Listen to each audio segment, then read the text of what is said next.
All right, what up, guys? Welcome back to another episode of the Living the Dream podcast. Today on the show, we have Mandy Capehart, who is an author and grief coach. Mandy, how you doing? Hey, I'm doing really well today. Thank you for having me on your show. Of course. Thanks for coming on. And we'd like to jump right in. So if you could start with telling us a little bit more about yourself and what you like to do for fun, that'd be great. I just recently decided I need more things to do for fun. So I took up bird watching, Gotcha. number one, and I love to paddleboard. It Okay. is paddleboard season, and I resent having to be indoors at all times. So there's my fun things. Basically, like you said, I'm an author. I'm a grief coach. I, in 2021, released my first book, Restorative Grief, Embracing Our Losses Without Losing Ourselves, which is a 31-day memoir-ish style guide, not guidebook. Yes, guidebook. Sorry, my words are jumbled today. All good. All good. taking us through just loss and helping us unpack the way that it's not linear, but we've been taught to believe that it is, that there are 5 steps. And once we get through the steps, we're done. And so a lot of my work as a professional in the grief industry has been just dismantling the myths about what grief is, what grief isn't, and helping people really embrace what their values are and what their alignment with those values looks like in regards to their grief journey and finding healing. So everything I do in all the areas, I was telling a friend the other day, I need to stop working because everywhere I go, I see grief in some manifestation, and it stirs something in me because I want to help people find what helps them feel fully alive. And grief can really derail us from that vision for ourselves. Yeah. Yeah. No, absolutely. I love that. So you got bird watching and paddleboarding. You're a grief coach. Tell us what, like, we have the 31-day guide that kind of walks people through. Is it like 31 days, grief is over? I assume it's not Oh, that. not even close. No. And that's the first thing that I address in the book is that it's set up in the framework of the idea that grief has 5 stages: denial, anger, bargaining, depression, and acceptance, which never quite fit. It was actually designed, of course, as a response to observing people who were terminally ill, and in observing their process, accepting their fate, accepting that they were going to die. These were the stages that they really went through. And some of them went through them, immediately, all 5 at once. But it never sat well with me that there were only 5 stages, so to speak. And so what I came up with in my own process after my mom died was recognizing that there's at least a 6th stage, if you want to call it that, which for me is restoration.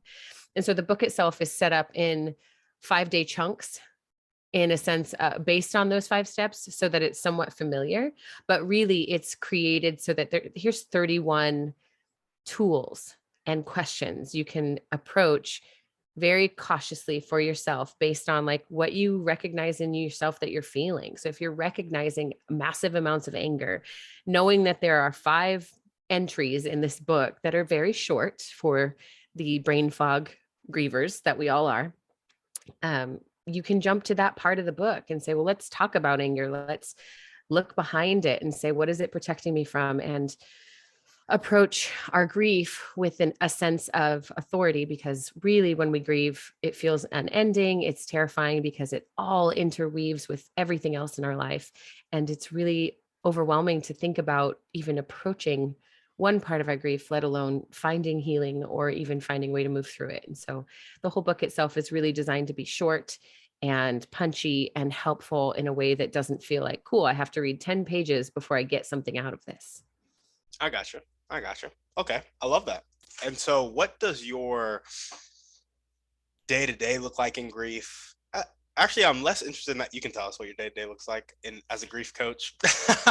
I'm a little bit less interested in that and more interested in what is the most common misconception people have when it comes to Mm. grief. And do you ever run into people who feel guilty for how long they've been grieving or something like that? Everything you asked actually intertwines really well with my answer. So, Beautiful. to answer the last question, yes, most people I encounter feel guilt about their grief and the duration and the expression of it. What my day looks like as a grief coach and what I encounter the most is this guilt and this frustration over an inability to know what they're doing and if they're doing it correctly. as if there were a correct way to grieve. And so most of the days I spend engaging people in their stories, in their individual stories, outside of what they've expected, outside of how their partner is grieving or how their spouse, their siblings or their children are grieving, really embracing that individual story and helping them recognize like you as an individual are as unique as the grief you feel and vice versa, which means the way that you move through loss is going to look different than everyone around you, including duration, including expression, including the pressure that you feel to figure it out, right? And so a lot of the time, our work together is dismantling what we've been taught is true of grief in our culture and how we can actually recognize ourselves in the grief process in a new way. Because when we grieve, we lose a million other little things. It's all secondary losses all day long. So, for example, when my mom died, I lost a future where my children have a grandmother that they can go see, right? And so every time I'm reminded of that, it's a little bit of grief again. And so having the tools as a griever to recognize when those moments arise and know that I'm not going to be just derailed or thrown asunder every single time that comes to mind is a really empowering thing. And so my work focuses on how do I help empower people to recognize who they are now, who they want to become, where they're headed, and how they can embrace their story without just smushing all the grief and heavy parts of it to the side, because that doesn't work. We know it always comes back around. And so knowing how to address it on the front end really brings a lot of healing. Yeah, I love that. Hence your book with all those handy tools. That's the deal. There we go. Well, tell us a bit more about your motivation. What gets you up and keeps you going every day? That's a good question. So I started working in grief in 2020, of course, with the pandemic. My mom had died 4 years prior, but I didn't want to live in a world that was going to be full of all this untended, very visceral grief on the surface with every human we encountered. And so I started writing the book as a part of my own story and healing process, but really just recognizing like I've been talking about grief with people for a long time now. It's time to do something really intentional. And so the part that keeps me going is recognizing the difference and the impact made on individual levels every day. Every day, I have someone that either as a client is feeling more confident or can point to somewhere in their life where they feel more authoritative over their own story, or I'm hearing from someone who's read the book or listened to my podcast or talked to a friend of a friend of a friend who read a quote on Instagram that I said, and it actually unlocked something in their grief process that they felt really trapped in. So what keeps me pushing in this is knowing that on a grand scale, the people that I'm teaching and the people that I'm coaching are going into their lives and teaching other people, which is creating this waterfall effect of grief literacy in our culture, but all hopefully in my mind, ideally for our entire generation and the generations to come, because grief literacy and even just knowing how to talk about loss or being aware that loss is right in under the surface, and it's not always just a death or people crying at a funeral. Grief is pervasive. The more we learn that and the more we embrace what that means, the better we can actually handle one another and become more united in who we are as people, really. I love that. I was going to ask actually, and I think you already answered it, but whether or not grief was always some extreme death or extreme kind of traumatic event, or do you have clients that, I don't know, maybe it's like, I don't want to label somebody's experience as extreme or not, but Sure. it's maybe not a death and it's something Sure. that like, I don't even know the words for it. Maybe you know the words for it. I got you. I got you. Yeah. So, I mean, clinically, there are big T traumas and little T traumas, right? So there's little things that happen to us that are traumatic that don't seem like, okay, the house burned down. And then there's big T traumas like the house burning down. But grief is not limited to death, nor is it limited to a breakup or a house burning down. It's little things, it's microaggressions, it's recognizing your best friend has grown distant, it's being accused of being a thief, it's a million things at once. And any of those experiences can become not only a trauma or an event where you go back to and realize your body is engaging it in the way it did when it first occurred, but your grief is just an emotional response and a physical and a mental response to something that you didn't expect and something that happened to you that took something. A lot of times, especially now, and this is where the pandemic really played into it, because we know that people were dying, but there's also the loss of community. There's a loss of engaging. There's a loss of future plans. There's a loss of jobs. There was a loss of security. There's a loss of certainty. There's a loss of trust. And so what we then as humans and grief supporters and grievers have the responsibility to do is really start to ask questions of ourselves that are honest, instead of like, oh, well, I guess I can just power through it, or there was purpose in my pain. Actually being honest about, wow, that sucked. I don't think there was a reason for it. And that's actually okay. It's okay that I just had a loss and that everything is awful and there's no purpose in my pain. Because we often, and this is something I do encounter a lot in grief work, is we get caught up in looking for purpose or trying to sort a meaning out of what we've experienced. And the truth is, there might not be any meaning to it. It might just suck. How can we then still show up for ourselves, still embrace what is true, what has happened to us, and integrate it into who we are becoming, so that we don't feel constantly derailed, or so that when we are derailed, we feel empowered to recognize who we are and who we are becoming and move back into that. I love that. Is part of your, so do you ever run into people that are like, these questions weren't planned, these are off the cuff, as you can tell. Do you ever do you ever run into people that have qualms with just accepting the traumatic event as something that has no meaning, and they try to seek meaning out of it? Like, do you ever run into that issue with clients or just people in your day-to-day? Yeah, I think it's really terrifying that there would be no meaning in something horrible that happened. I think it's really terrifying. And a lot of my work is within the four walls of the church.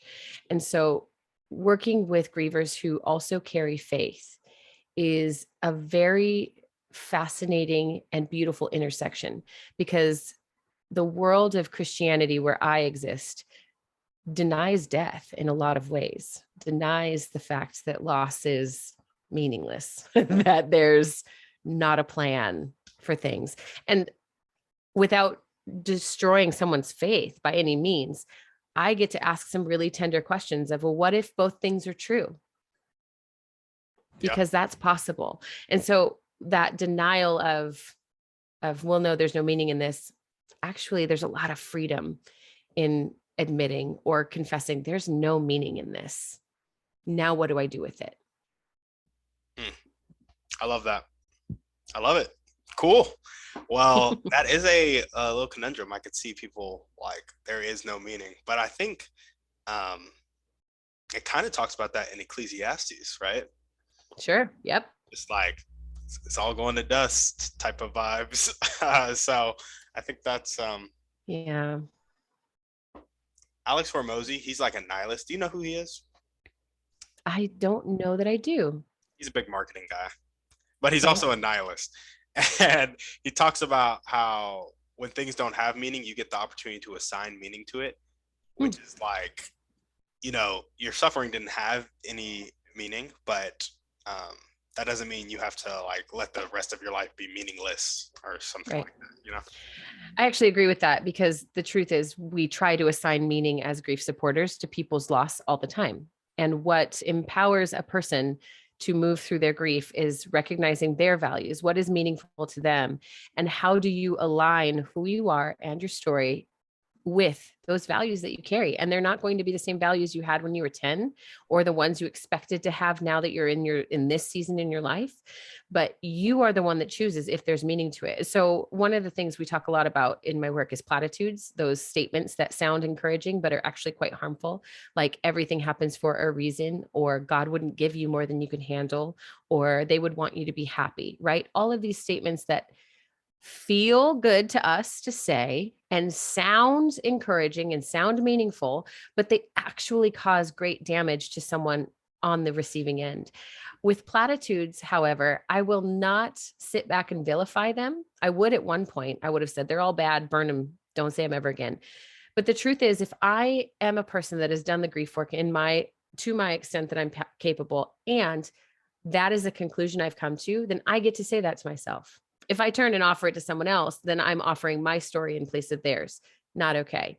But if my story actually does carry great meaning to me, if I truly believe that everything happens for a reason and I have that perspective in my life, then that gets to be true for me. And that's aligning with my values and how I move through it. So I agree with that, because we do assign and create meaning. That's all that's what humans do with everything. It's literally So it. That's yeah, it. that's all we do. So it's meaningful to create our own meaning and outcomes and expectations for things, that even grief. There we go. Well, now we're going to jump into your dreams and goals. Tell us about your vision for your career as a grief coach and just your life.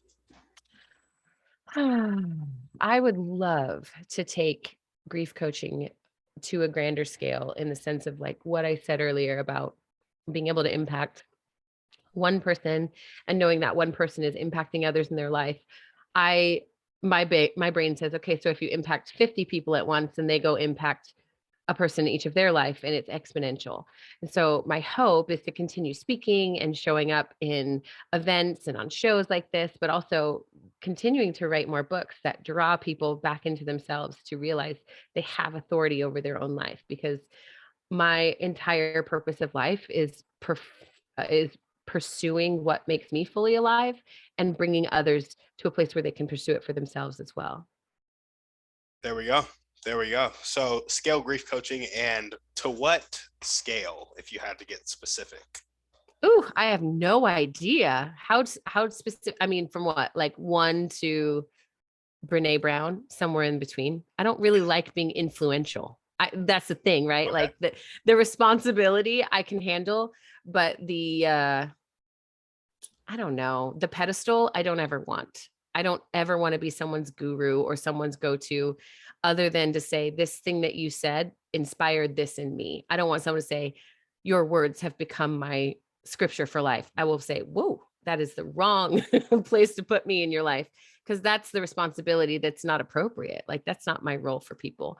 I just want to be the person that says, you actually have great capacity within you, and it's up to you to pursue it, because I can't do the grief work for someone else. And that's my only hesitation in like gaining attention for the work I do, is that idea that it would become more damaging for someone than anything else. Yeah. Yeah. No, absolutely. I love that. I am recently I've launched this like mastermind group, and it's not to help people with their grief, but help people pursue their dream lifestyle, mostly by breaking through financial barriers. And I basically created it for me 3 years ago. And so I was like, man, if I had had this 3 years ago, this would have been baller.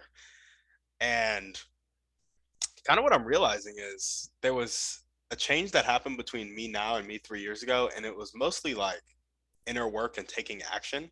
And while Mm. community and support really helps with that, it's like you really can't do the work for people. And Mm-mm. it's like when you get involved, it's like you want them to get the results because you want them to feel better. And so Totally. you can like try to cross that line sometimes, or at least I can try to cross that line sometimes. Mm-hmm. It just doesn't work. It just doesn't. No. It's like I can't want it more than you want it for you, because Right. it's really not going to work. So I had a coach, or I had a client once tell me about someone else who coached them, and everything that was brought forth for this client was based on this coach's personal experience, which is fine. but it was all very prescriptive. These are the things that will help you because I recognize where you are and I've been there too. And that's already a red flag for me in the coaching industry, but because there were no questions asked. Yeah. But as I heard about this, I was able to ask questions and say, like, so is it meaningful for you? What does that feel like? Is that something that could be true for you, that would be effective? And the client was like, absolutely not. None of that made sense. It made sense for that person, but I don't know what they were thinking for me. And I said, well, they weren't. They were recognizing that they'd found something that worked and they put themselves in a coach position, which is very quickly how coaches go into that guru lifestyle of, I have the only answer. Here's the prescription for what ails you, which is unethical and really, really dangerous. So I'll stop there because I could go for a while. There we go. There we go. Well, awesome. Any other dreams or goals that you want to chat about? I want to live on the beach somewhere. No, not really, other than just running away from it all and pretending that it's easy to live without pain and pretending all of this is just a bad dream. I got you. Yeah. Well, if there were one or two people that you could meet right now, and this could be a specific person or a type of person, and they'd really help you take the next step towards scaling grief coaching and continuing to speak and get those books out there, who would it be? And how would they do it? Man, I feel like I just am in an industry that doesn't make good money unless you serve thousands of people. So I think I would just meet a financier or someone who could like put me in position and say, here's all the money you need access to for whatever travel or conferences you need to put on, go impact people. I think that's it, really, because I have so many frameworks in place. I have so many incredible people behind me that have purchased my book, that have shared my work, that are constantly sharing the work. It's just a matter of reach, I think. And grief coaching is not lucrative because people don't want it. Nobody wants to admit that they're grieving. It's different. It's so different from therapy because what I do is not like listen to a person's story and give them that therapeutic response. What I do is hear their story and ask what they want and create action plans and create tools and helping them embrace resilience in a way that is not forceful. So it's not an easy yes to give. So I think if I had a big old bankroller behind me, I would be set. It'd be easy to do this. How much money would the bankroller need, do you think? I think billions, because I would go everywhere. Yeah. And my family would have to come with me because it would be sad to leave them behind. I got you. I'm trying to think. Billions. Do you know anybody? I'll Billions. start lower. I'll Yeah, start lower every time. But I genuinely think you might be able to get a couple million. Yeah, I would love it. Let's go. So. I'm just trying to think who would like. I'm really big on partnerships, and so if you refer real estate business to a bank, they're going to sponsor your event, your real estate event. But with grief, you're not like. There's not a lot of money to squeeze out of somebody. It's not. You have to get creative. The last event I did, I had a couple of sponsors who were both in the real estate industry. One was a broker, mortgage broker for specifically around divorces, and the other is a real estate agent. And so I was able to very carefully, and a good friend of mine too. So it was easy to say, like, I trust this person. Let me help you. If you are grieving something like this is the alignment. And this is, I would say, go to this person. So that partnership was easy. And finding partnerships is typically quite easy. It's people who have like the Mark Cubans of the world who could have the heart and have the capital to say, yeah, this is perfect. I believe in it. Go do it. It's getting access to the Mark Cubans of the world and saying, like, you want to talk about loss? It can change everything for us. Let's just put on a conference. Let's go. But anyway. I bet you get Oprah to do it. Yeah, that's a good idea. Get her on the phone. Her father just died after, I think he was in his late 70s, early 80s, and he just passed away, and they had the most amazing relationship. And I guess I was reading about it last night. And it was exactly it. I'm like, this is Oprah Winfrey and she's not untouchable. We all experience grief. It is the great equalizer. And we think we're immune because we have this weird #blessed culture that has really skewed ideas about what favor and success looks like. And yet, at the end of the day, even Oprah experiences excessive, deep grief. So, yeah, I mean, you're not wrong. She would be behind it because she understands the depth and she's going through it herself. Yeah, Mm. for sure. Well, what are the most important one or two things that everyday people can do to really help you scale grief coaching? To help me scale grief coaching? Mhm. I would say listen to Restorative Grief with Mandy Capehart. I have a weekly podcast I do that is part interviews with people who are average everyday people who've lost or who've experienced loss or who are also grief professionals. And then I do just short little 15-minute conversations around the things that come up in my grief coaching practice or questions that people ask me online. So I love hearing from people that are listening to it or seeing people share about it online. So I would say, yeah, listen to the podcast or come follow me on Twitter or Instagram, and let's just actually have the dialogues about grief, because that makes a big difference. When we're actually comfortable talking about it, we won't be so afraid when it comes up in our lives or the lives of people that we care about. I feel that. I feel that. And what is your, oh, my bad. We're now jumping into our thriving three. What's your favorite book, movie, or podcast? Pick one. I'm going to go with The Three Amigos, the movie, Tim. That's my favorite. It's so dumb and it's so necessary to laugh at really stupid things. I've never It seen just it. is. Oh my gosh. It's terrible. It's so bad. But there are some moments that Steve Martin and Martin Short are just brilliant. Chevy Chase is fine. Chevy Chase is whatever. It's those three actors. But Steve Martin and Martin Short are comedic gold. And that movie just makes me laugh and makes me remember there is nothing you can't do, because the movie is based on these three actors who think they're cast in a movie in Mexico. So they leave California, they go to Mexico. When it turns out they weren't being cast in a movie, there's actually a town that's being threatened by this gang of people who are dangerous, and they show up to defend the town. And the gang is like, who are these dorks? And they're like, we're the Three Amigos. We're movie stars. They think they're filming a movie. It's amazing. So bad. I can see how that could be funny. I could also see how that could not be okay. Oh, it's terrible. It's terrible. Gotcha. And what is And one it's way you, older, oh, yeah. Even, yeah. so Yeah. it's worse. Exactly. What is one way you like to take care of yourself? One way. Trying to think of what I didn't say already. I really enjoy being with people that are easy to love. I love being around people that, even when you're both in the midst of chaos, have the ability to hold space for you.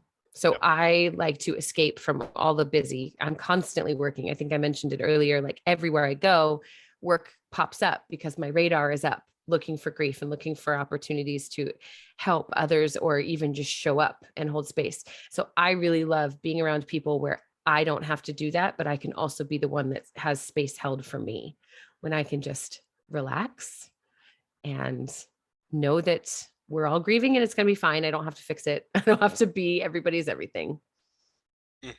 I got you. I got you. And what is one action step you can take right now or continue to take if you're already doing it to meet that financier? Mm. And let's set a price on them, because there are a lot of them. Let's go. Somebody who Okay. can finance you 5 million. Okay. 5 million. Ooh. Let's go Ooh. 10. Let's go 10. Okay. 10 million. Someone who will bankroll me $10 million, just access to the bucket. And will they see a Ah, return on that 10 million, or is it like 10 million just supporting the cause? I think it's supporting the cause. The more I do, I would love to be more than a nonprofit and actually turn a profit. That'd be great someday. I don't know what that looks like. I think that's, someday book sales, but really what it comes down to is making connections with somebody who can just create opportunities for me to be in front of people that need to hear grief from a different perspective. So what can I do toward that end? I guess continue to network. Yeah. That's all I'm doing. I say that with a little hesitation, because networking can be so grimy. It can be so inauthentic.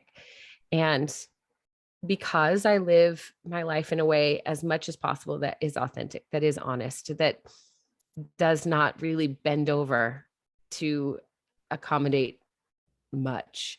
It's hard to network when you're not willing to play the game, so to speak. So when I say I want to run away and meet people who can show up for me as I am, I think continuing to network with those authentic people who are willing to be honest and push back and recognize the values that we've placed as a society are really not so in alignment with who we are now or who I am, then that's the type of person I'm wanting to work with and to partner with. So yeah, just continuing to network and use the glorious internet to meet people like you, where things are different and I'm not just trapped by the location I'm in, or COVID keeping us in our homes and not Yeah, sending us out into the world anymore. So for sure. For sure. I love it. Where do you think that person with $10 million ready to bankroll, but also values authenticity to the extent that you do, what do you think their day looks like?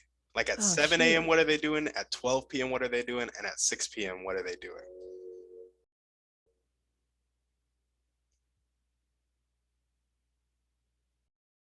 Hmm. I imagine the morning is a lot of self-care, Okay. and the middle of the day is a lot of really dedicated, intentional work.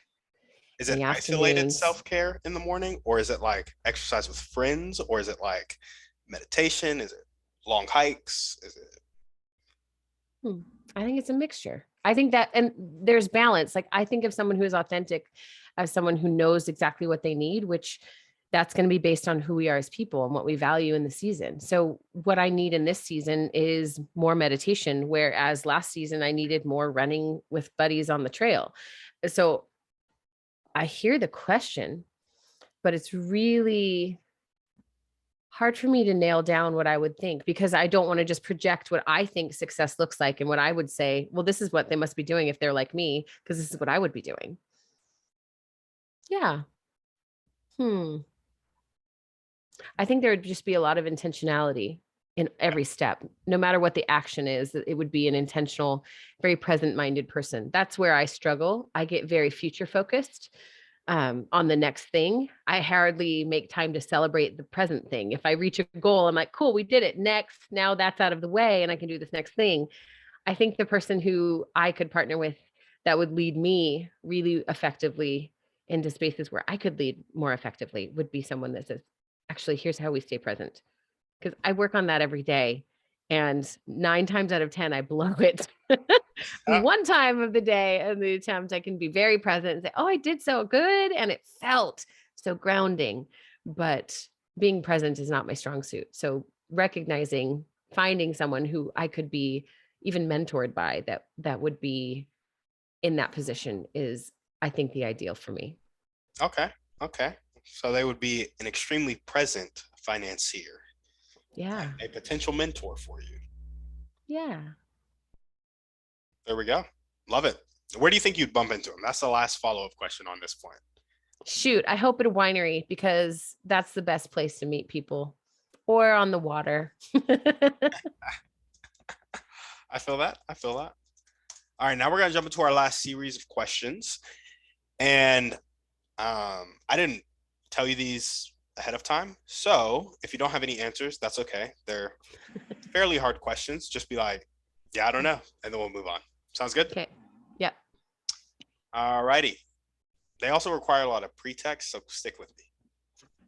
A lot of people have come on the podcast and they've said that the catalyst that helps people change from having a fixed mindset, not willing to accept help and not willing to accept change, to having a growth mindset, being willing to accept help and being willing to accept change. The catalyst that helps people make that change is a personal choice that happens after either extreme inspiration or extreme desperation. Do you agree, disagree, anything to add or subtract? I mean, growth mindset is something that comes with partnership. I don't think anyone can just recognize, oh, damn, this is too hard. This isn't enough, or things are too desperate, or, oh my God, I can't believe I never thought of that before.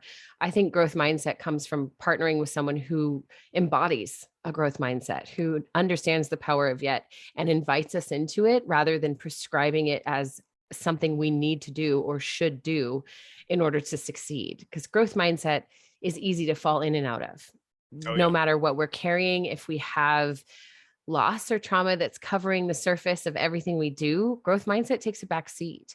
And finding a way forward back into hope is not something we do alone. So I guess I'm down the middle of that answer of that conclusion, because there's no way to embody a growth mindset by yourself. So you're It less takes on the personal choice side of things and more on like there's an outside factor that inspires that growth mindset in you. I think as we grow, we are engaging our lives in a way that we are expanding who we are and including what served us and leaving behind what didn't. And so as we spiral upwards into this new version of who we are, whether we have a growth mindset or not, we're encountering things that we've come across before. Who we become and how we encounter those things is based on totally a personal choice to an extent, but at the same time, there are so many factors that limit my ability to make a personal choice that I could choose to be a millionaire tomorrow, but that wouldn't mean that I'm suddenly a millionaire tomorrow. Or I could choose to have, a book deal in the works when all the things. So yeah, I think saying that anything is a personal choice is a really, really kind of privileged perspective to put on people who may not have the ability to access or may not know that the growth mindset is something that can empower them through what they're experiencing. I gotcha. There we go. And why do you think, given the same amount of extreme inspiration and extreme desperation, some people make the choice to change and others don't? I think it goes back to what I just said about privilege. I think it's not necessarily a choice. Sometimes we're just surviving, and survival mode and coping mechanisms, those are prevalent in loss. I see them every day in myself and in others, and they serve us for a season. So extreme desperation, hitting rock bottom, or the most inspired you've ever been, those are emotional experiences, and our emotions can dictate big thoughts and big behaviors, but they can change just as quickly. And so I think really it comes down to cultivating habits and perspectives and partnering with people that can cheer us on, but also point to us where we need support and or where we are not living up to who we say we want to be. And so, yeah. There we go.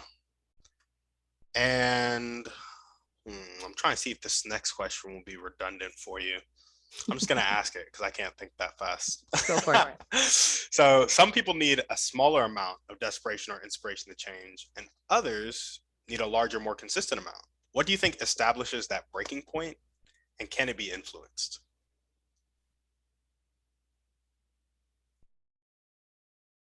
Hmm. I think it goes back to a lot of who we were and who we were surrounded by as children. So in the work that I do, I also use the Enneagram, which is a personality. I mean, to distill it to its most pathetic, it's a personality profile, but it's really not.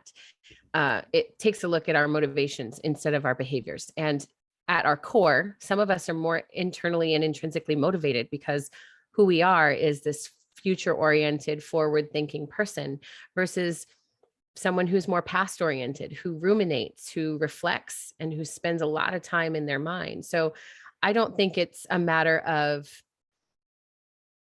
external influences all the time. I think there's a lot of internal influences that we maybe as a culture haven't remembered to validate or to consider.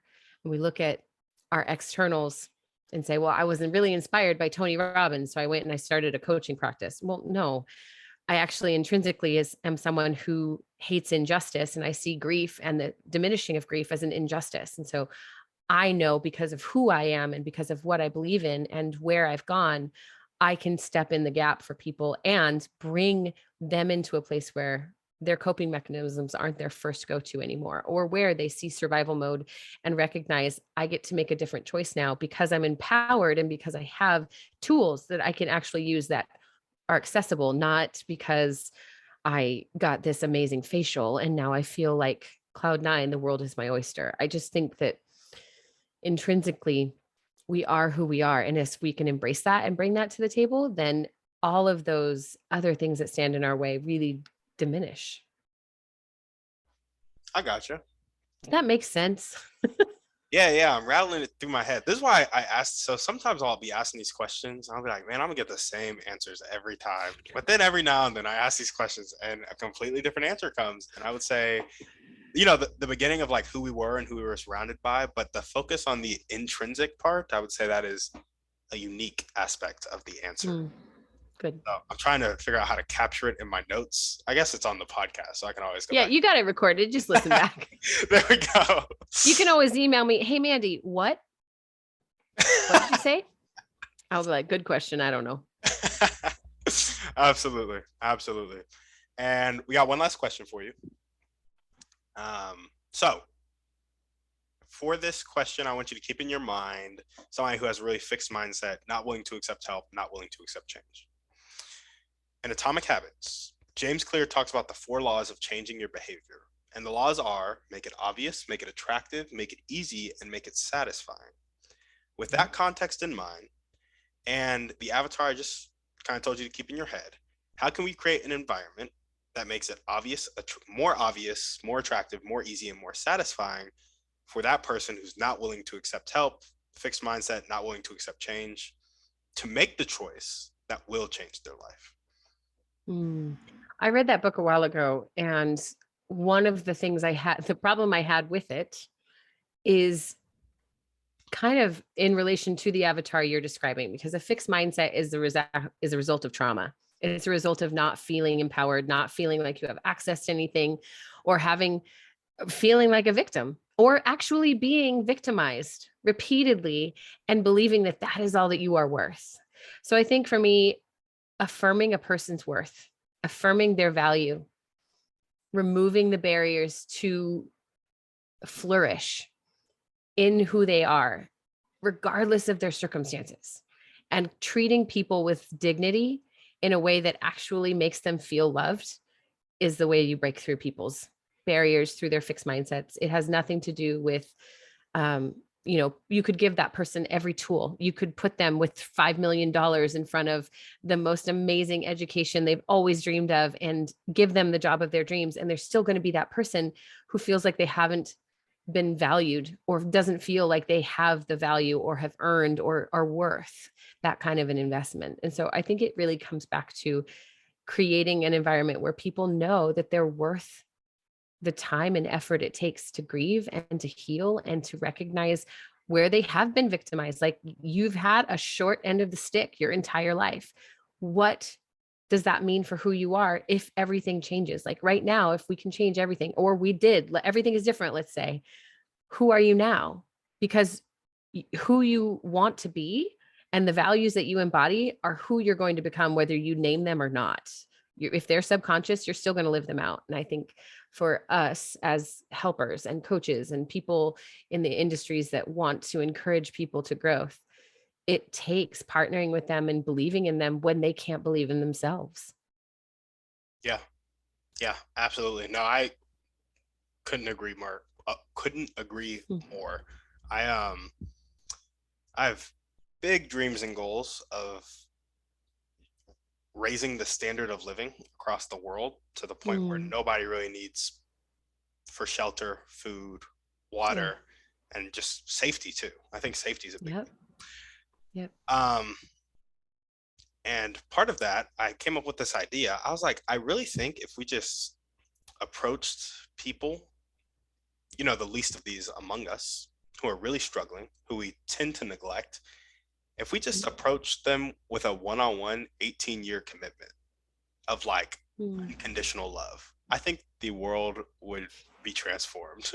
If we just kind of pair people up and like, hey, for the next 18 years, you guys are going to unconditionally love each other. And it's like the type of unconditional love that a good parent has for their child, of like, literally, I'm going to do anything for you. And I think if you paired people up and it was like outside of your family, outside of your friend group, Mm. man, I really think lives would change. I really do. So I completely agree that creating an environment that just affirms people's worth and their value, I think that's the most important thing, because that's what we Mhm. do everything from. So, Yeah, you're talking about helping people hear one another's stories and bear witness to their lives. Because when you know somebody, it's really hard to hate them.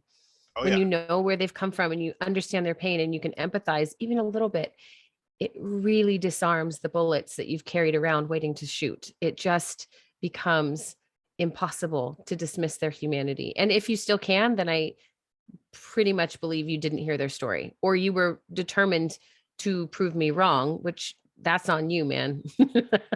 Or you need to have your story heard, Yeah, because absolutely. you've never felt that way. And so you can't imagine a Yep. world where people feel that way. But, well, awesome. Mandy, is there anything else you want to chat about before we sign off? Gosh, I don't know. I don't think so. We talked about so much. My brain is on fire now with ideas and directions to go with it and $5 million benefactors that I can partner with. Absolutely. That's awesome. Well, the money is definitely out there. So it's Yeah. just a matter of meeting that person, right? Yep. That's right. Cool. Well, Mandy, thank you so much for coming on the show. Yeah. Thank you for having me. It was a pleasure. Of course, and if you guys are listening to this and you loved what Mandy had to say, you loved her vibe, make sure to check out her show. Go ahead and share it with some people. Give it a like, give it a rating, and Yeah. yeah, hold space for people. Talk to Mandy about your trauma if that's where you're at right now. And as we always ask, shoot this podcast to 1 to 3 people you know need to hear this message. Go ahead and give us a 5-star review on iTunes. All the ways to contact Mandy will be in the show notes. I forgot to say that part. On that note, we're out.